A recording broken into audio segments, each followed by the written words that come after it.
జై హింద్, జై భారత్, జై Shriram friends. Welcome to Chitragupt. నేను మీ ఉదయ్ కిరణ్. భారతదేశం మొత్తం ఒక పరంపర నడుస్తూ ఉన్నది.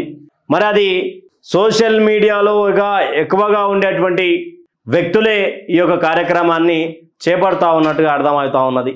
మేఘాలయలో షురూ అయినటువంటి ఈ ఇష్యూ ఇక రోజు రోజు మొదలు పెడితే ఆడోళ్ళు సంపుడు, భర్తలు చచ్చుడు, ఇదే జరుగుతూ ఉన్నది. దీనిలోకి ఏందయ్యా కేర్ ఆఫ్ అడ్రస్ అంటే అక్రమ సంబంధాలు.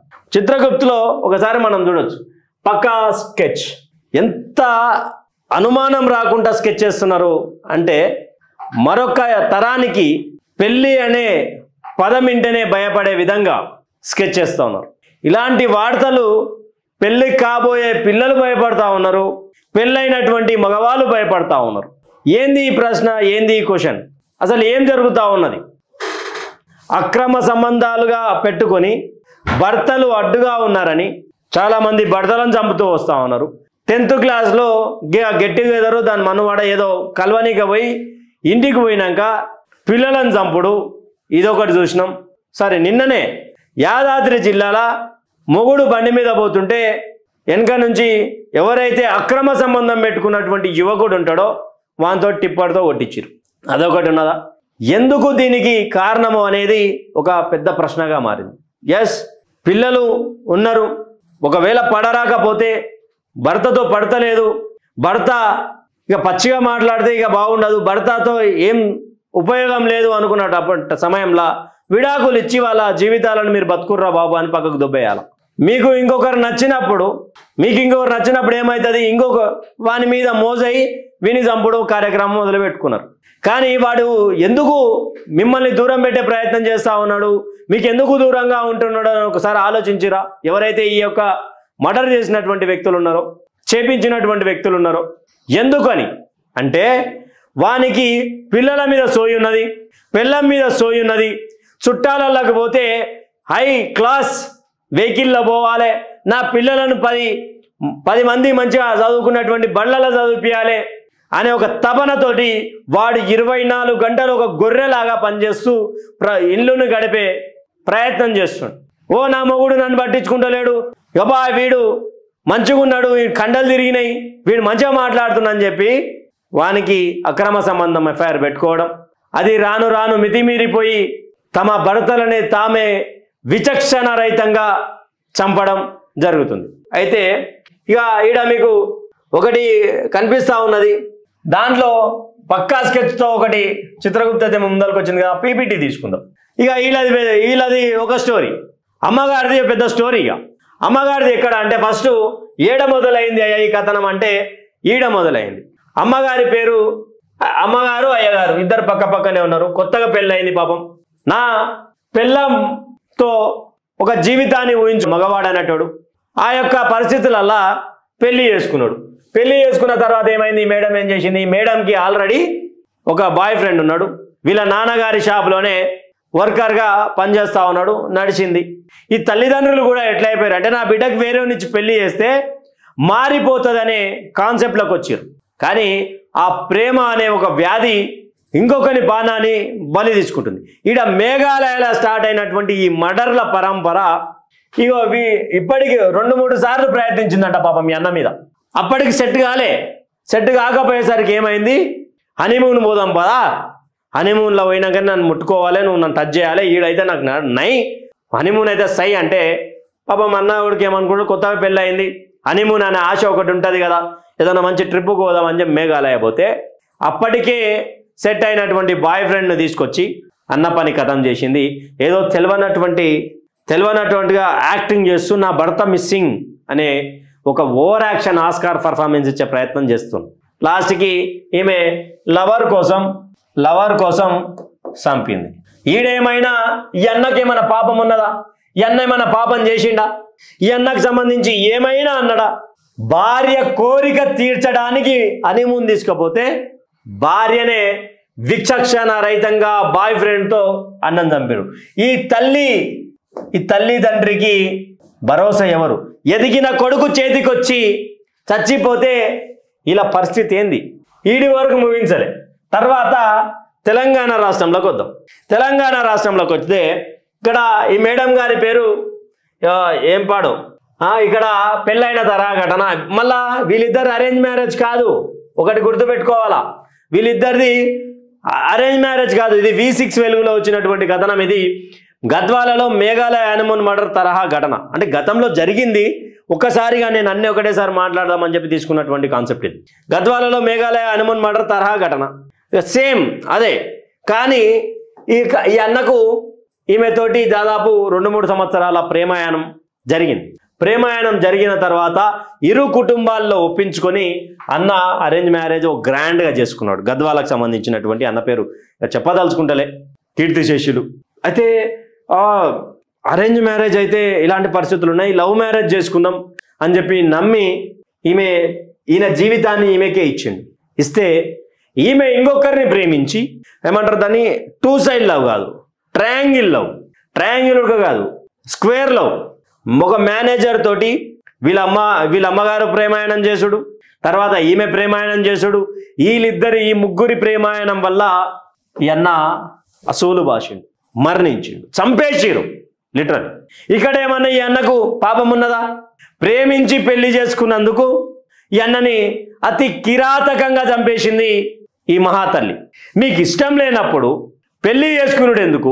ఒక తల్లిదండ్రులకు సంబంధించినటువంటి అల్లారు ముద్దుగా పెరిగినటువంటి బిడ్డ చేతికొచ్చిండు, మనవరాళ్ళు మనవలతో ఆడుకోవాల్సినటువంటి సమయంలో కొడుకు పెళ్లి చేసుకున్నటువంటి కాల పారాని ఆరకం ఉంది. కొడుకు మరణించిండనే బాధ, ఆ విషయం ఎంత కృంగదీస్తుందో ఒకసారి మీరు ఆలోచించాలి. సరే, మొత్తం మీద చంపిర్రు, మీరేమైనా సుఖపడుతున్నారా? ఎవరితోడైతే చంపిర్రో, ఎవరెవరైతే కలిసి చంపిర్రో వాళ్ళతో మీరు సుఖపడుతున్నారా? అది కాదు. అక్రమ సంబంధాలు ఎంత మితిమీరిపోతున్నాయంటే మగవాడి కష్టం ఆడవాళ్ళకు చులకనైపోయింది. ఎందుకంటే ఇళ్లలోనే ఉంటారు కదా, అందరిని అంటలే నేను, ఇలాంటి ఆలోచనలు ఉన్నటువంటి వ్యక్తులను అంటున్నా. ఇది ఈ తరహా ఘటన. ఒకరి కోసం ఓ ట్రయాంగిల్ లవ్ స్టోరీలా ఈమె లవ్ చేసుకొని పెళ్లి చేసుకున్న తర్వాత చంపింది. ఇది బాగానే ఉన్నది. అరే వీళ్ళంటే కొత్త దంపతులు బాగున్నది. ఇక్కడ ఒకసారి చూడురి, పాపం జమాల్, ఇది ఖమ్మంకు సంబంధించినటువంటి స్టోరీ. ఈమె విషం, భార్య రాసిన మరణ శాసనం. ఎంత దారుణమైనటువంటి పరిస్థితులు ఉన్నాయో ఒకసారి గమనించాలి.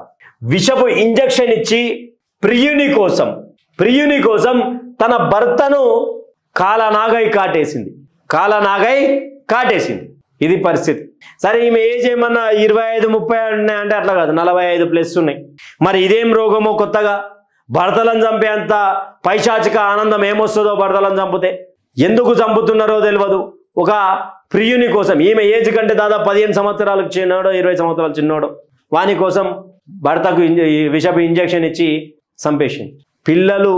పెళ్ళిళ్ళకు వచ్చినటువంటి తల్లులు కూడా అక్రమ సంబంధాలు పెట్టుకొని, ఎస్ వాడు చెప్పే మాటలు మంచిగా ఉంటాయి, వాడు చెప్పే మాటలు తీయగానే ఉంటాయి, వాడు చెప్పిన మాటలు భలే ముద్దుగా అనిపిస్తాయి. భర్త అంత ముద్దుగా మాట్లాడాడు కదా, భర్త ఎందుకు మాట్లాడాడు అంటే వానికి పొద్దుగా లేసే పని కావాలా, పిల్లలను చదివించాలా, పిల్లల ఫీజులు కట్టాలా, పిల్లలు పెద్ద పెద్ద స్కూళ్ళల్లో చదవాలా, ఒక రాయల్టీ మెయింటైన్ చేయాలా.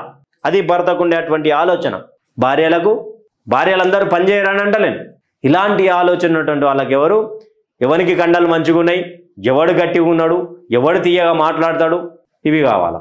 ఇన్స్టాగ్రాములు వచ్చినప్పటి నుండి, ఈ సోషల్ మీడియా వచ్చినప్పటి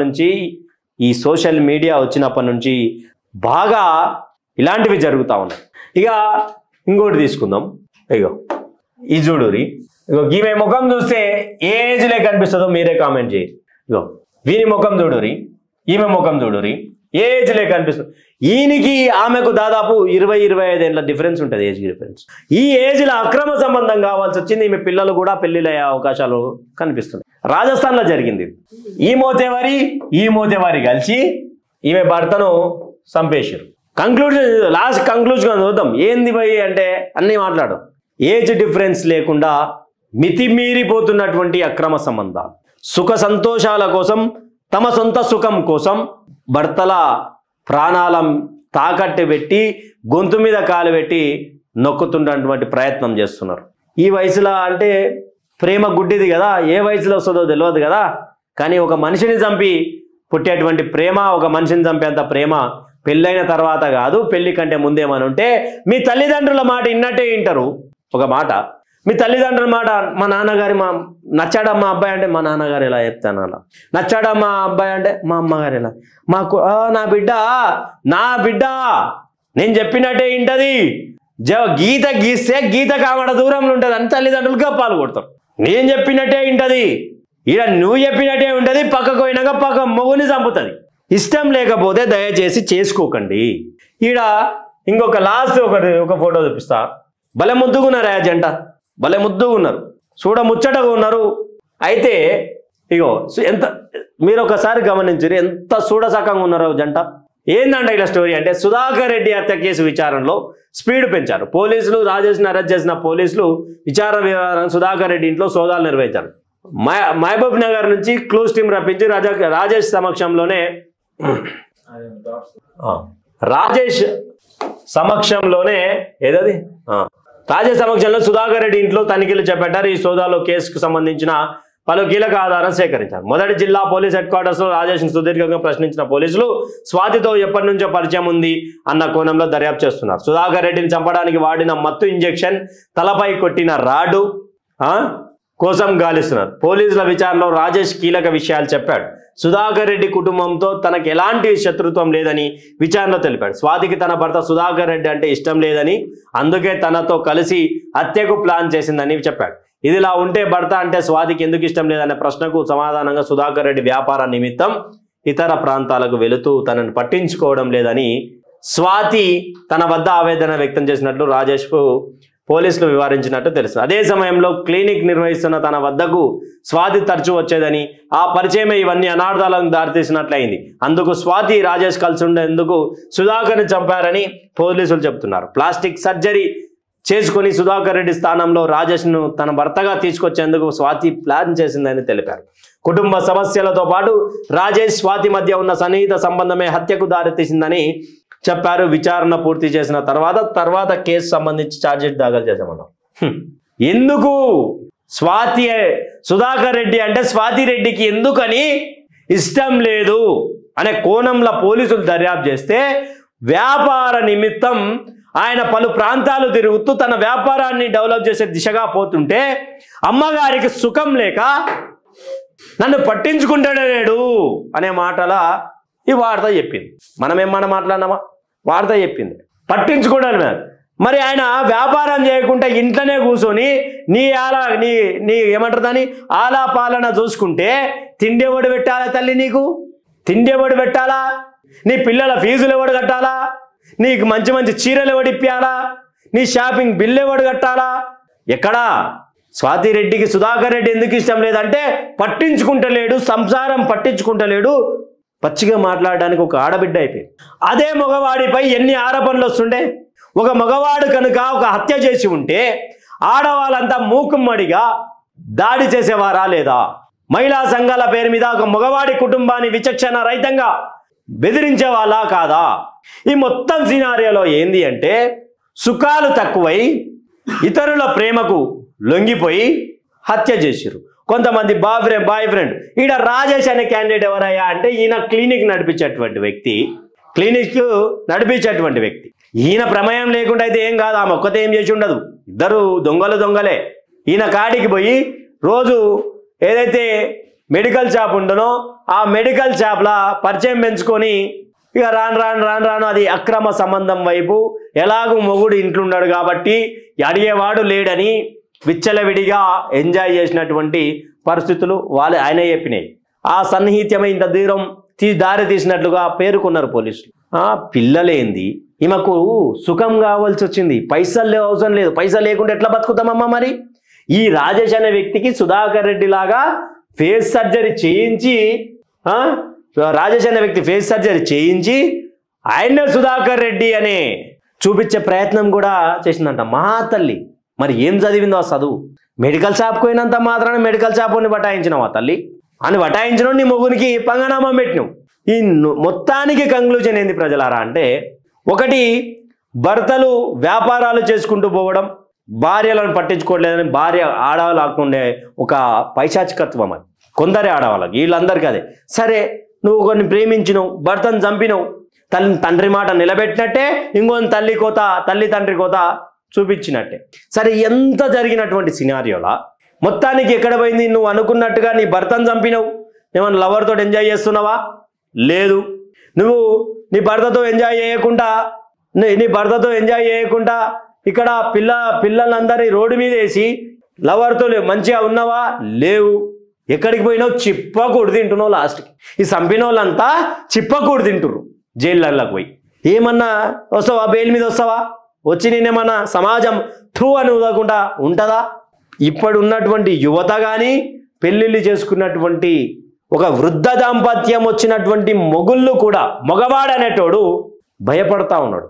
ఎప్పుడు వాని ఇంట్లో అన్నం తినాలంటే వాడు భయపడతా ఉన్నాడు. ఏం కలిపిందో రబయ్య నాన్న. ఈమె భర్తను ఎట్లా చంపింది? మత్తు ఇంజెక్షన్ ఇచ్చి. ఇంకొక ఆమె ఖమ్మంలో ఒక ఏజ్ బార్ వ్యక్తి ఎట్లా చంపింది? విషపు ఇంజెక్షన్ ఇచ్చి. అక్రమ సంబంధాలకు కేర్ ఆఫ్ అడ్రస్గా ఈ హత్యలు జరుగుతూ ఉన్నాయి. వాడు తీయగా మాట్లాడతాడు, వానికి పని ఉండదు, పాట ఉండదు. వాడు చెప్పు బేబీ, ఏం చేస్తున్నావు? ఏం లేదు. మీ ఆయన లేడా? లేడు. అయ్యో, పిల్లలు స్కూల్కి పోయారు. మరి ఏం చేద్దాము? ఏం లేదు. ఇంకా మరి ఎట్లా? ఇంకేముంది దా, ఇంకా మాట్లాడాలా. మరి నీ మొగుడు ఉంటే ఎట్లనే, ఇంకా కలిస్తే ఇవ్వడం చూస్తాడు కానీ అంటే చంపేద్దాం.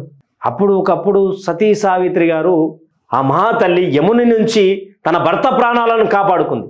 ఈరోజు రాక్షస మూకల కోసం 3 ముళ్ళేసి తన జీవితానికి ఒక జీవితం ఇచ్చినటువంటి వ్యక్తిని చంపుతున్నారు. ఇదెక్కడి న్యాయం? ఓ మగవాడా, తస్మత్ జాగ్రత్త.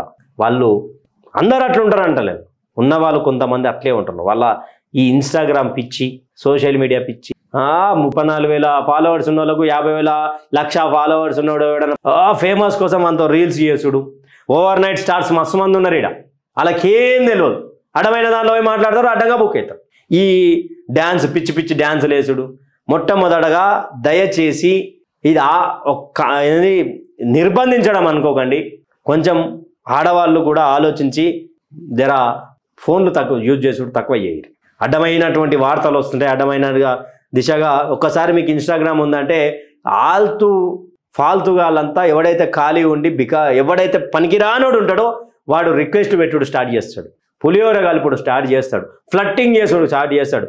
అయ్యో, మీ ఆయన లేడు, ఏడికి పోయిండు, పలానా పోయిండు. అయ్యో, మీరు ఒక రేట్లు ఉంటారండి, మీకు సహాయంగా ఉన్నాయి ఏమైనా కూరగాయలు తెచ్చి చూడు, సూపర్ మార్కెట్లకు దిప్పుడు, శిల్పారామం దిప్పుడు, పలానా ఏరియాలో దిప్పుడు. మా మొగుడు ఇన్ని రోజులు నా పెళ్ళైనప్పటి నుంచి ఎప్పుడు తిప్పలేదండి, ఇప్పుడే తిప్పుతున్నాడు. అబ్బా, వీడు మంచిగున్నాడు, మంచిగా అన్ని తిప్పుతున్నాడు. సినిమాలకు దిప్పుడు. వాని కష్టం కోసం, వాని భవిష్యత్తు కోసం, వాని పిల్లల కోసం, వాని పెళ్ళం కోసం వాడు పొట్టి చాకిరీ చేస్తూ నానా సంకల్ నాకుతాడు. ఈ కంటెంట్ కనుక మీకు నచ్చినట్టయితే నలుగురికి షేర్ చేయండి, లైక్ చేయండి, కామెంట్ చేయండి. Stay tune with Chitragupta, signing off మీ దగ్గర. Thank you.